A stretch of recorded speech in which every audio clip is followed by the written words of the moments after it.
Hey yo, it's Freeloader from Team AQZ, here with another YouTube video for you. This time around, I will be rating the new Bravos cards releasing in Whispers from the Maze.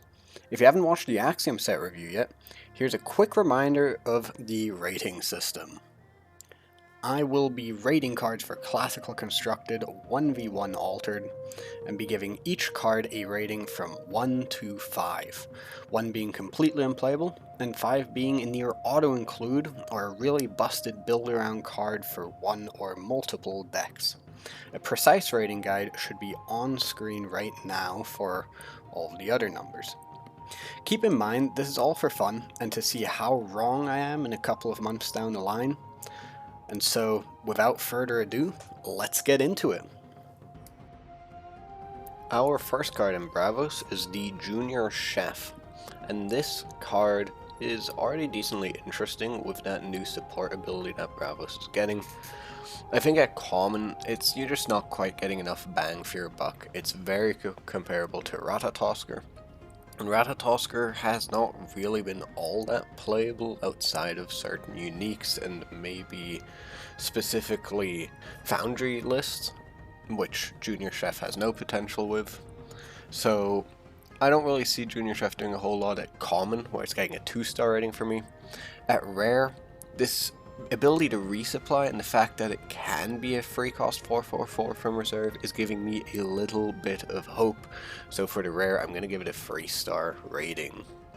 Bravos Excavator is a new flavor of roughly 2-cost 2/2/2 with some vague upside in Bravos.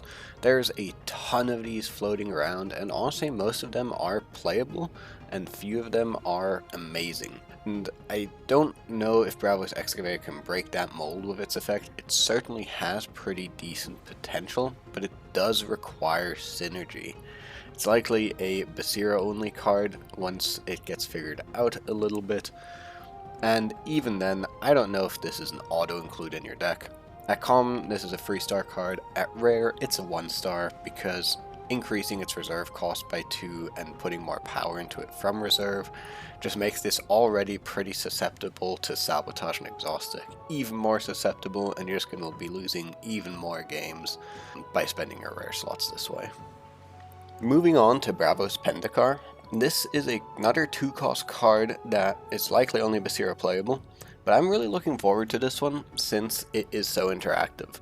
Bravos as a class tends to play very fairly. Their cards are in play for 1 turn and then they leave, and you play them once more and then they leave again. Maybe you remove fleeting from them, but nothing like perma-anchoring or these big landmark strategies you see in Axiom, for example. And because of that, I think it is even more important in Bravos than any faction to have interaction. And Bravos Pendekar is the common with the most interaction so far. Even at rare, I actually don't hate it, though I'm definitely always a bit skeptical of cards that cost 3 or more from reserve. So I'm going to give Bravos Pendekar at common a 4-star rating and at rare a 3-star rating. The next card up is Spirit Wielder. This card certainly has high potential, but I think it has a lot of issues as well. It's a card you need to play last in a lot of situations, which will make your turns less flexible and adaptive. And also, it makes you weaker to interaction, since if a boosted character gets removed, your Spirit Wielder later will be weaker and you're just losing a lot of that swinging power.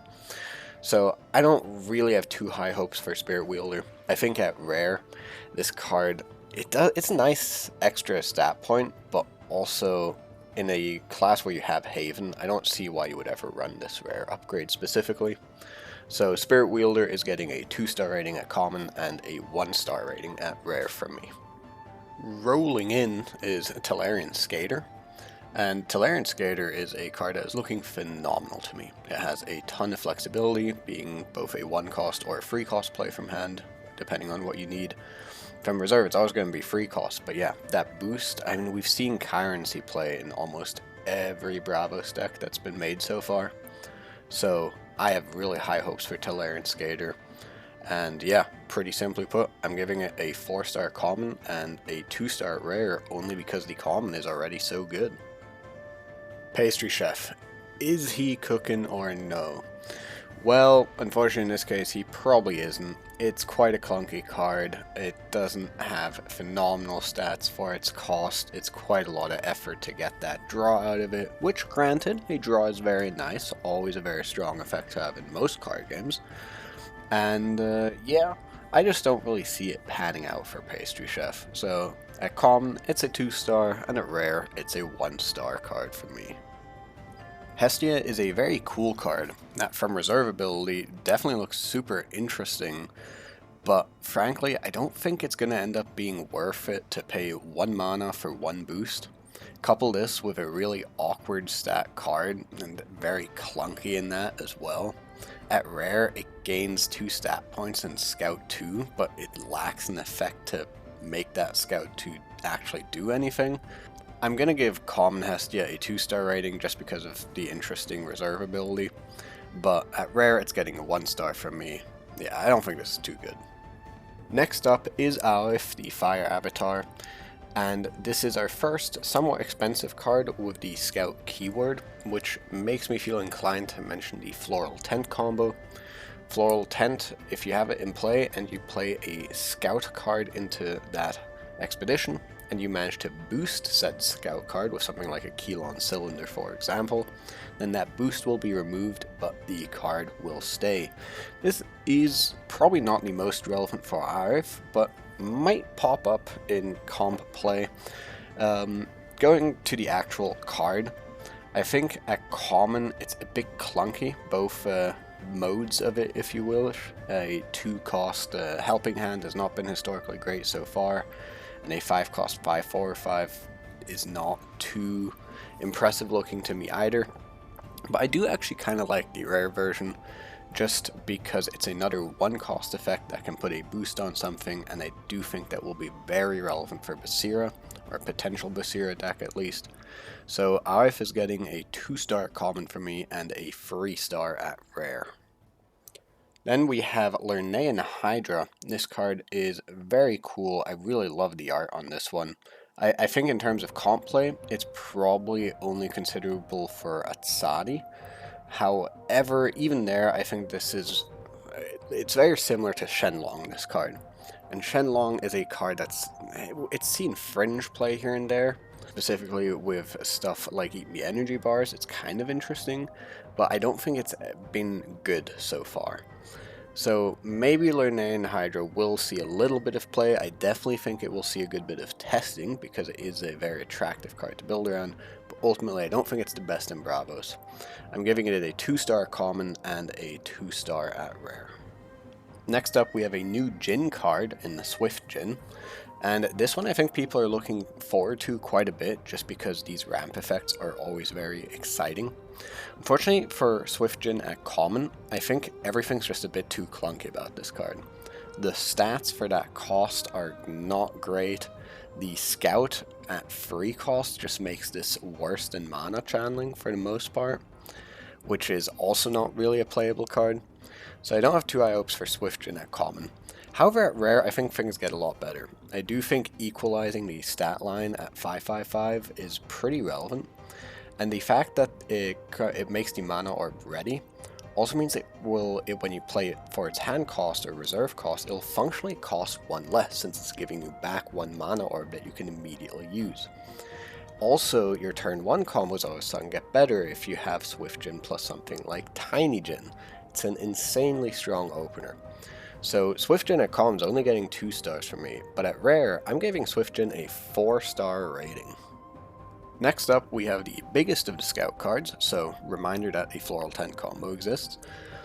Theseus, it just looks a bit overpriced in general to me though. An 8-cost 6/6/6 is really scuffed, and that arrow ability, paying free for an Intimidate effect, doesn't seem great either. At rare, it sends the character to reserve, but you're paying 4 for it. That also seems overpriced for this effect. So everything just looks overpriced to me on Theseus. I'm sure the Floral Tent combo will make it see some play, but outside of that, I'm not too hopeful. I'm giving Theseus 3 stars at common and 2 stars at rare. After these big dudes, we are getting small spells. Cuppa Sap is really efficient, so I really like that about the card, but I think it does make you very susceptible to sabotage and exhaust effects alike. So the common I'm not looking forward to too much at 2-star rating for me, but the rare is just so darn efficient. Free boost for 1 cost and then free boost again for 2 costs. I'm just gonna have faith that someone figures this out and give this a 3-star rating. It's Duel of Grit. It's a 2-cost removal at common. Wow, it's gonna be crazy. It's a 2-cost removal at rare. With discard, it's gonna be great. This is just a 4-star rating for both of these cards. The only reason it's not 5-star is because I'm not sure if Bravos has enough consistent card advantage to make the most insane use out of 2-cost removal spells, but these are still just insane. Play them. 4-star for all of them. The Stew is a new Expedition permanent. I don't 100% know what to think about it, but I'm going to try my best. I think my issue with the Stew is that it's a 2-cost card that only gives 1 boost as an immediate effect, and hence I imagine it will play out a bit too clunky. Even at rare, it's technically a 1-cost card, but if you actually want some kind of effect out of it, you will need to pay another one as soon as you play it out.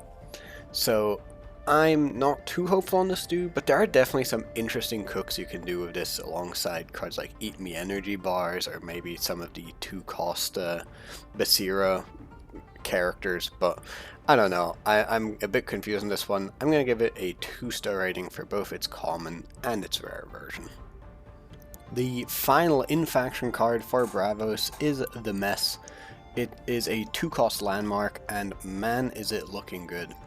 All this card advantage that seems, outside of the Grems, kind of difficult to interact with, and it's just so cheap and persistent.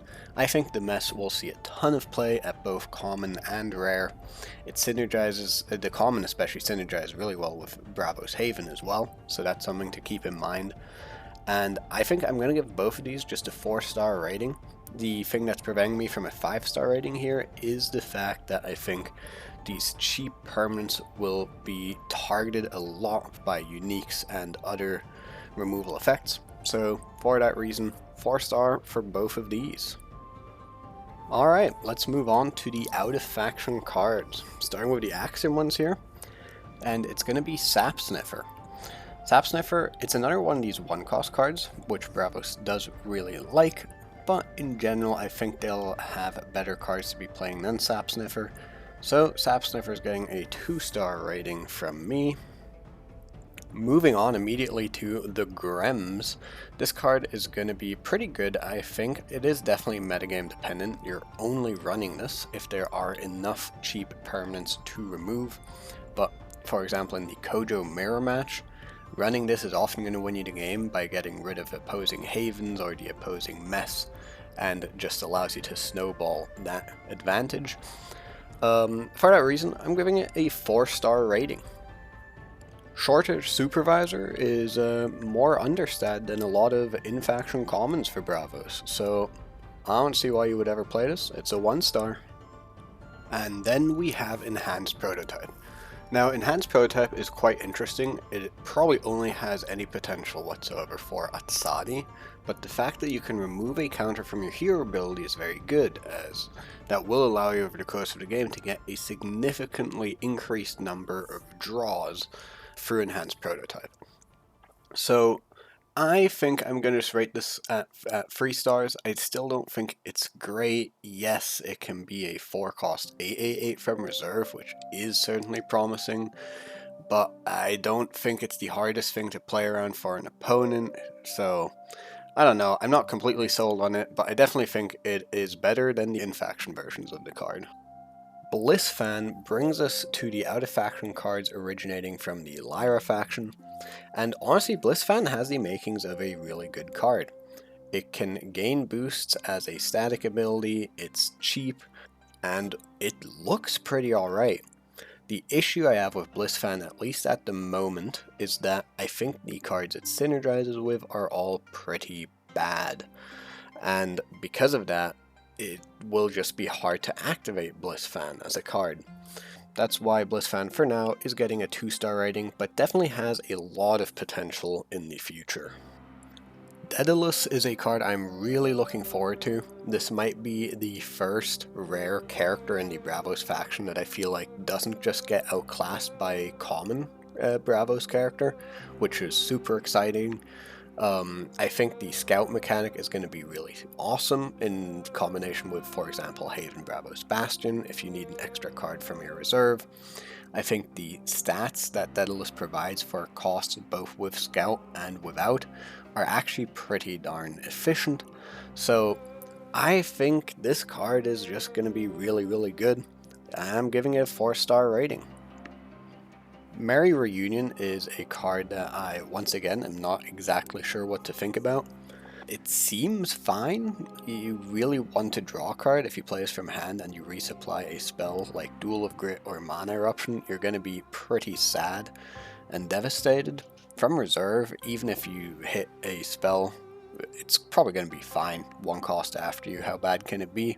But the real question is this worth a rare slot? And that's where I'm not sure. So I'm just going to give it a 3-star rating, but definitely might be overrating it here. Encore is a card that confuses me a little bit. If you're going to play it on something cheap, it's going to be just worse than, for example, Meditation Training is out of Muna, which is already not great. So I think the niche of this card is that you can anchor anything with it. There's no cost cap on this card. And at that point your aim is to anchor like a 7 or an 8 cost card maybe, ideally something gigantic, which that might be really cool, but I don't know if that's going to be worth it. I don't have my hopes up too high, so I'm going to give it a 2-star rating here. Arriving at the cards that are visiting us from the Muna faction, our first one is the Burrowing Noosh. The Burrowing Noosh is a 1-cost card, and Bravos does love their 1-cost cards, and it has a pretty strong ability as well. Nonetheless, the fact that it is dependent on what your opponent does rather than what you yourself do makes it a bit suspect in my opinion, and I think reliably this is going to be maybe a free 1/1 if you play it correctly. Yeah, it has far more potential, but would I run a 1-cost free 1/1 at rare? Probably not, so I actually don't think this card is that great at the end of the day, and is going to get a 2-star rating from me. This next card might just be the cutest card that we are getting in the set. It is the Cuddly Corgi, and honestly this card is looking pretty good to me. It's a bit sad that it makes you want to play Cuddly Corgi from hand before you play your cards from reserve, which is not quite usually what you want to do in Altered, but I also don't think it's that huge of a cost that it should dissuade you from playing this card per se, especially since if you have 2 cards in reserve, you're often going to be getting a 4 free out of your Cuddly Corgi. Additional to this, what I really like about this card is that it will make math really hard for your opponent, because you could just have that Fire Rabbit in hand, and maybe you do, and then it's going to be very hard for your opponent to figure out where to put how many stats. So because of all of these things, I'm actually going to give Cuddly Corgi a 3-star rating. Sap Dispersal is definitely an interesting card, mostly because it has the word double in it. However, I don't think it's going to end up being great. I think the point at which you're happy to play this is when you have 4 or more boosts, and even then I think it still just leaves you pretty weak to removal and lots of downsides. It's going to be kind of interesting to try and build a Fiore Libre Sap Dispersal list, but other than that I don't think this card does a whole lot, so it's going to be getting a 2-star rating from me. I imagine Sustenance is a card that is likely going to be interesting to Atsari players, but I also don't think it's going to be that great as a rare slot. It's very comparable to Mana Channeling a common, a card that is already not all that often played. It ramps both of you, which is pretty bad. Yes, drawing a card is nice, but I don't think this is going to end up being worth it, and it's going to get a 2-star rating from me. Fiore Libre is the only visitor the Bravos faction is getting from the Ordos faction, and it's a really interesting card. I mean, any card that has Eternal on it is going to be a fun build around card. That being said, I think the condition to make Fiore de Libre work and initially get some boosts is going to be just a bit too tough. Yeah, there's other ways you can activate this via Keel on Cylinder or an Isumbeshi discard ability, and then in Basira you can have it be a free, but then you need to maintain this, you need to build your entire deck around it, and you're going to lose to any removal cards, so I don't see it for Fiore de Libre, and I'm giving it a 2-star rating. Of the out-of factions originating from Ysmir, the Hunger is definitely a very interesting one. I'm guessing it's going to be largely an Atsadi card just due to that mana cost, but it does have a really pivotal effect, especially if you're going to be running into a lot of Tejas on ladder. I think this is an auto-include as a 1 or 2 of, and I don't think it will see all that much more play. There are some funny things you can do, like playing Milk alongside this, or some other ways of giving it fleeting, but overall, I think it's just going to be solid and a 3-star card. Sap Infusion has my least favorite cost distribution that a card can have, which is that 1 cost from hand, 3 cost from reserve. And honestly, I don't think it does a whole lot either. It's 1 boost from hand, and it's maybe up to 4 boosts from reserve, but it's going to be really tricky to make that work, and it's going to leave you very susceptible to removal. So I don't think Sap Infusion does a whole lot, and I'm giving it a 1-star rating. The final out-of-faction card that Bravos is getting is the Scholar's Vault, and this is a really interesting one. It's another card that's pretty much a Atsadi exclusive from what I can tell, and I actually think it has decent potential. I've seen some talk of trying to play Sakurabu and Theseus in the same turn to return your Sakurabu to hand after you've played the energy bar, so you can really get a bit of a hostage situation going, perhaps. I don't have too much faith in this, but at the same time, I think if you keep in mind that Scout Uniques exist, maybe Scholar's Vault will end up being actually pretty solid in the deck, and I'm going to have faith and give it a 3-star rating. That sums up my Bravos card review of Whispers from the Maze. I hope you enjoyed it, and thanks for watching. Stay tuned as I will be attempting to work my way through the remaining factions as well. But until then, I hope you all have fun on the tumult. See you around, folks.